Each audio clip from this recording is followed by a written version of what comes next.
Hi, I hope you're having a great day today.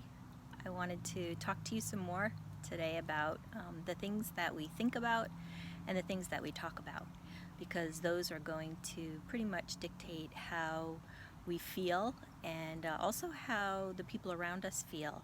If we're speaking very fearful things because we're thinking fearful things, then the people around us are going to be influenced by that. And so today's segment is just really going to be about trying to be more positive and understand even what's going on inside of us. And so, one of the things I wanted to talk about was hypothetical worry. It's important to note that worry is completely normal. It only becomes unhelpful when you focus excessively on hypothetical worry instead of practical worries. Hypothetical worries include the what ifs, and they're typically about things you don't have much control over. Practical worries concern things you do have control over, and they can help you be more proactive. I could have concern about making sure I pay my bills. If I didn't do that, then due dates could pass by and bills won't get paid. Different things that we are supposed to be concerned about. Those are normal concerns, normal worries. But when they get unhealthy, it's more of that we feel it's out of control, and some things are out of our hands, and so it's important to distinguish between what's in our control and what is not. If you're very uncomfortable with uncertainty, you're likely prone to hypothetical worry, and you might spend a lot of time focused on the future instead of the present. Examples of hypothetical worry would be, I know I'm following all the guidelines with this coronavirus, but what if I spread the virus? And then what if someone gets too close to me at the supermarket and I catch it? And so that could also dictate, that kind of worry could then dictate our behavior. We could become frightened to go outside of our house. And so, there are those chances of something like that happening, but if you're following all the guidelines, then you have a less chance of catching it. And numbers are going down from what I hear, and so that's great. Emotional reasoning is when your mind tells you that your emotions reflect reality. While emotions can act as helpful messengers, they often are not reliable. And so an example of that would be where you say, I feel scared, so I must be in danger. And then another thought that you might have is, I feel guilty, so I must have done something wrong. And so our thoughts and our feelings can definitely create emotions inside of us and stress within us that could be felt by others as well. And then also there's fortune telling.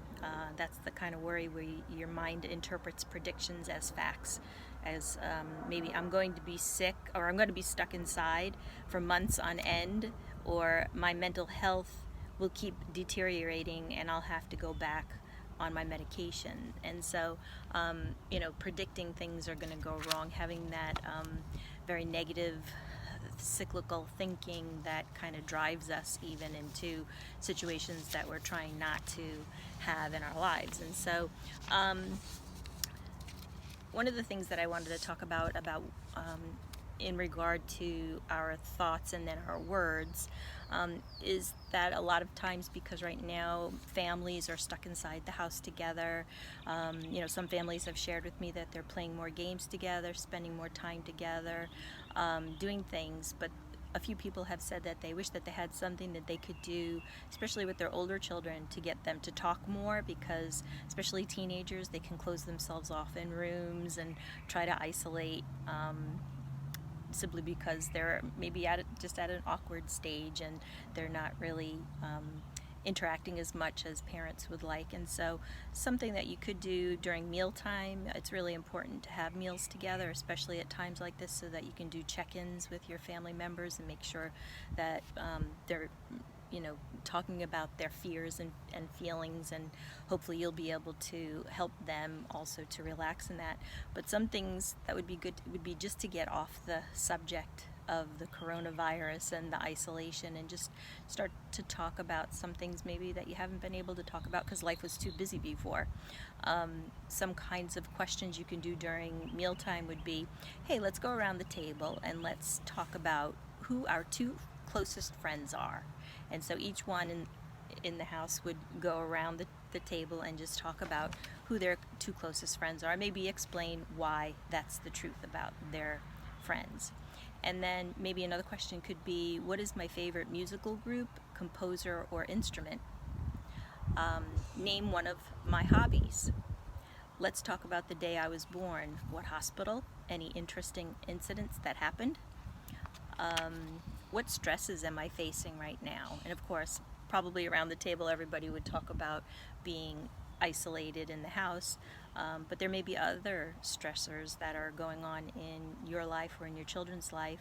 I wouldn't get into too much detail with your own stressors. You don't need to share all those types of things with your children, but it'd be important for you to hear what's going on inside of them. And maybe, who's my favorite relative? Outside of the immediate family, who's my favorite relative? And what is my fondest unrealized dream? So these are just some questions that you can ask, and it kind of helps the family members to feel a closer connection. And so talking and thinking, that's what this session was about. So make sure that your thinking is more in line with what's true, and make sure that your talking is more positive so that the atmosphere around you is more positive. I hope that helps, and I hope you have a great day. Bye-bye.